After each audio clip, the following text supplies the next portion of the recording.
کشمیر میں مسلمانوں کی نسل کشی کی جا رہی ہے، لیکن عالمی حقوق کے چیمپئن ادارے مظلوم کشمیریوں کی حمایت کی بجائے مجرمانہ خاموشی اختیار کیے ہوئے ہیں۔ مظلوم کشمیریوں کی آواز کو بلند کرنے کے لیے کشمیر الائنس فورم ماسکو کے زیر اہتمام آن لائن یوم استحصال کشمیر کانفرنس منعقد کی گئی، جس کی تفصیلات دیکھتے ہیں اس رپورٹ میں۔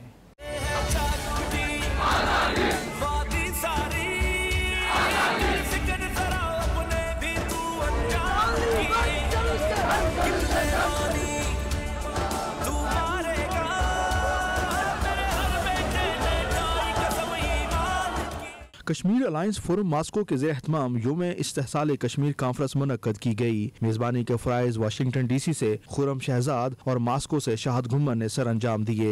ریپبلکن رہنما ساجد تارڑ، ممتاز کشمیری حریت رہنما مشال ملک، انگلینڈ کے member House of Lords Wajid Khan, Federal Union of Journalist کے جنرل سیکرٹری رانا عظیم، کشمیری رہنما professor doctor Imtiaz Khan, chairperson Friends of Kashmir Ghazala Habib اور ڈاکٹر فاروق بھٹی اور دیگر نے کانفرنس میں شرکت کی۔ مشال ملک نے اس موقع پر کہا کہ بھارت کی حراست میں ان کے شوہر یاسین ملک کے ساتھ انسانیت سوچ سلوک ہو رہا ہے۔ اس وقت مقبوضہ کشمیر دنیا کی سب سے بڑی جیل میں تبدیل ہو چکا ہے۔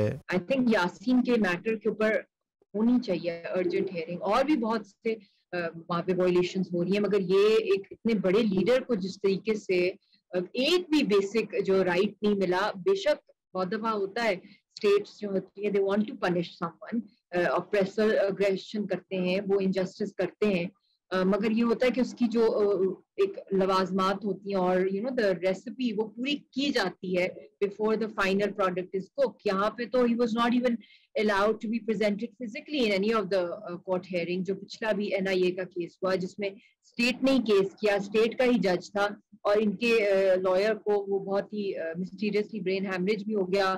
انہوں نے یاسین صاحب نے کہا I want to present it myself۔ He wasn't given that right to defend himself۔ مقبوضہ کشمیر کا حال ہی میں دورہ کر کے واپس آنے والے ڈاکٹر امتیاز خان نے بتایا کہ کشمیر میں مسلمانوں کی آبادی کو ختم کرنے کے منصوبے پر تیزی سے کام ہو رہا ہے۔ پوائنٹ ان کا یہ ہے کہ ہندو ایکسٹریمسٹ کو وہاں گھسانا کسی طرح سے، کل کو وہ کہیں گے کہ ہمارے اتنے ٹو انفلو ہیں تو وہاں ایک پرمننٹ جگہ بنا دیں گے، ان کے لیے وہاں اکوموڈیشن کھڑی کرنی پڑے گی، جو انہوں نے پہلے کوشش کی تھی 2010 میں۔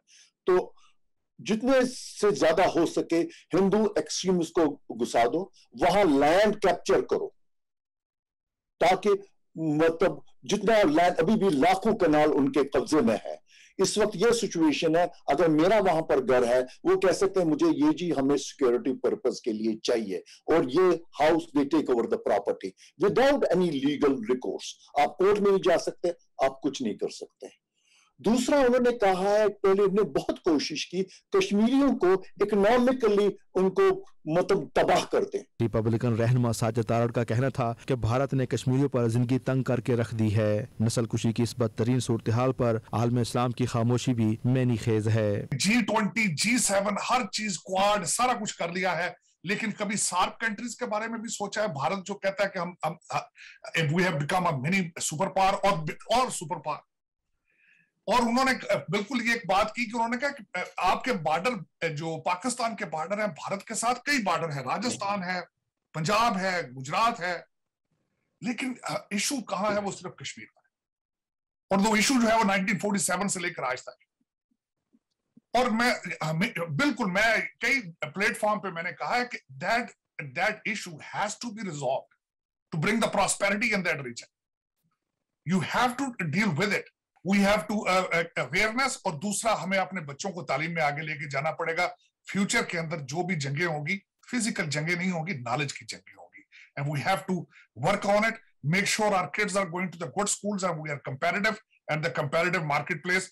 That is the only choice we have۔ Pakistan federal Union of Journalist کے جنرل سیکرٹری رانا عظیم کا کہنا تھا کہ اب وقت آ گیا ہے کہ کشمیر کو حاصل کرنے کے لیے بھارت سے جنگ کرنا ہوگی۔ کشمیر کے اندر کشمیریوں کو ختم کیا جا رہا ہے، کشمیر کے اندر ہندوؤں کو بسایا جا رہا ہے، کشمیر کے اندر کشمیری جو پرانے کشمیری تھے ان پر پابندیاں لگ رہی ہیں، ان کو وہاں سے نکالا جا رہا ہے۔ ہندوؤں کی ایک بہت بڑی آبادی وہاں بسا دی گئی ہے، وہاں بسائی جا رہی ہے، مزید وہاں پہ ان کو شہریت دی جا رہی ہے، ان کے وہاں پہ ووٹس بن رہے ہیں۔